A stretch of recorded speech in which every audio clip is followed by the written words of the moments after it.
Hey, this is part 2 of the Unity 2D rig tutorial.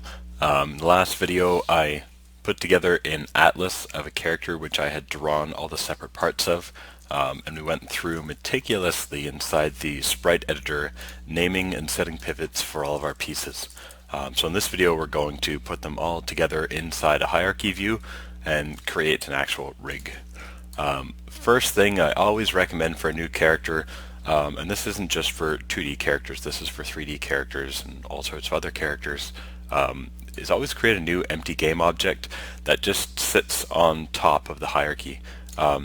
Essentially the same as grouping your character. There is a big advantage to doing this as opposed to putting scripts directly on your artwork. We always want to put scripts on an empty, like a null node of our character in case we need to swap out the artwork underneath, in case animation is going to influence the position of our character with its own keyframes, and all sorts of other things that we can't even foresee. So create an empty game object, make sure its position is 0, 0, 0, and we'll name this character. All the pieces that we make now will go underneath this object, but this object itself doesn't have any animation on it and doesn't have any extra scripts or anything on it. Sometimes it can be worthwhile to do this twice. So I can call this character rig, parent that under character.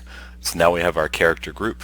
Our character rig will encompass all of these objects, and then if we want to put animation on this, we can put animation on the character rig itself. And again, the character, the top level, is completely free of having all of those extra influences on it. So under character rig, I'm going to start dragging in objects, but before I do that, I need to actually get a reference set up so that I know how I'm putting this character together. I'm not just going to eyeball it. I want to actually reference my original artwork here. So I'm going to take this image, which is my character before I exploded it, and save it out. And I'm going to save it directly into my Unity directory. So I'll just call this 2D guy reference.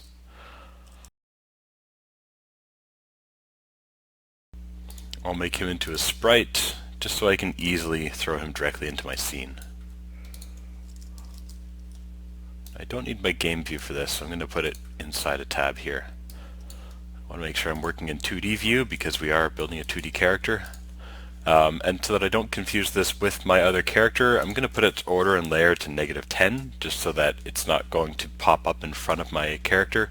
And I'll actually set a color for it. I'll tone it kind of red so I can still make out the details, but I'll be able to tell the difference between the objects I'm placing in that are final parts of the rig and just the reference layer here. So with that, we can start putting things together.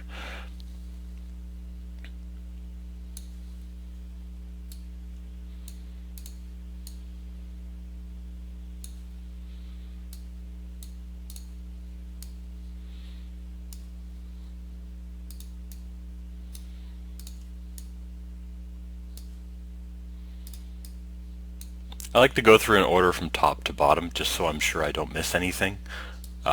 You might find you want to go a different way. Maybe you want to put the backmost objects in first and then the frontmost.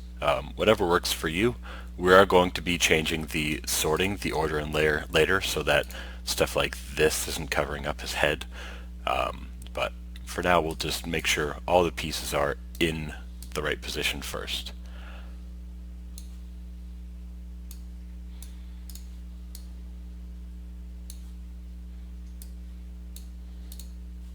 Oh, and I called that food apparently. There we go.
think that's all of them.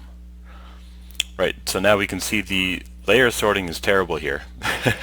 So we need to think about what we want to be frontmost and what we want to be backmost, and start working front to back, I recommend. So I think the frontmost thing for this character would be his left hand.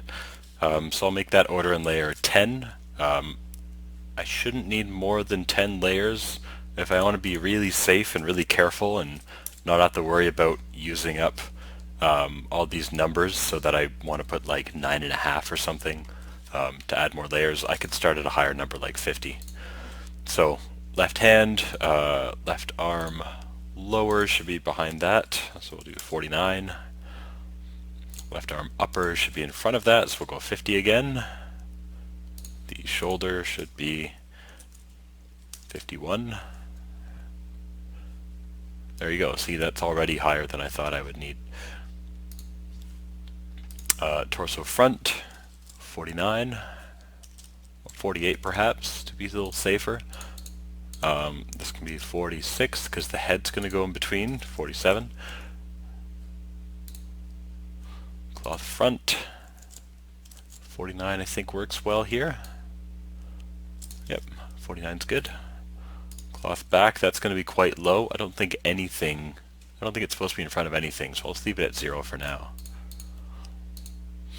We may not see all of the layering issues here as we're working. It might be that as we start to animate, we start seeing them. We'll start seeing Z fighting, where it's flashing between two objects at once. Again, sorting the order and layer is an easy thing to change after the fact, not like the pivot points for these things. I can still rename these things actually without any problems. So if I go into the sprite editor and I change L food to L foot, I think the worst thing that might happen is it gets detached. Nope, it's all fine. Okay, so let's finish this layering here.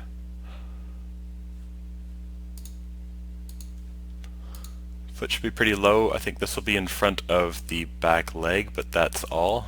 So let's do 40 for that. 41 because it's in front of the foot. 40 because it's behind the lower.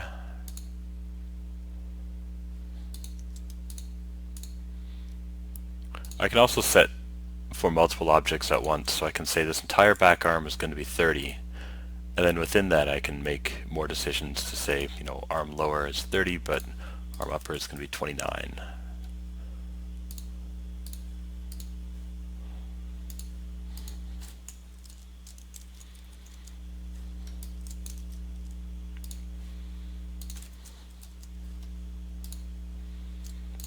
So I'll do the same thing here. I'll select all of the right side here. These will all be in their 20s because they're quite low. Leave that at 19 and 19. Alright, I think we're good here. So now we need to establish the hierarchy. Because we don't want to have to multiply select objects, we don't really have any use of just rotating the shoulder at once. When we rotate the shoulder, we want the rest of the arm to come with it since they're all connected.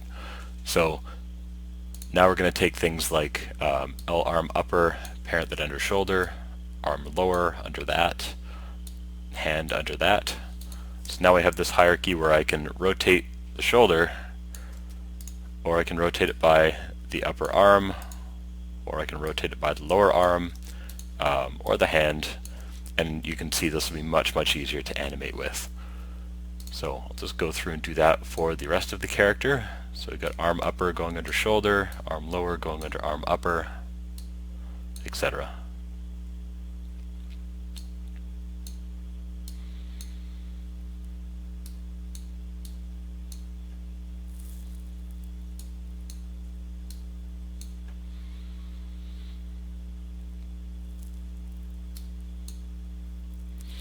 Okay, and that should do. I can get rid of that reference, I don't need it anymore.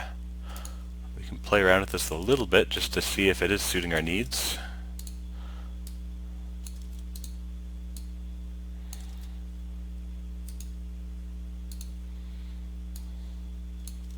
Oh, we need shoulder under torso now. Very go. So now I can rotate the upper body here. So I could lean him forward, grab both his shoulders, rotate them. Maybe he's about to antic into a jump. Tilt his head up. So now this character is ready for animation. Good idea to save out a prefab of this character, just in case we mess anything up here. We've got the prefab to fall back on. And we don't really need the reference anymore.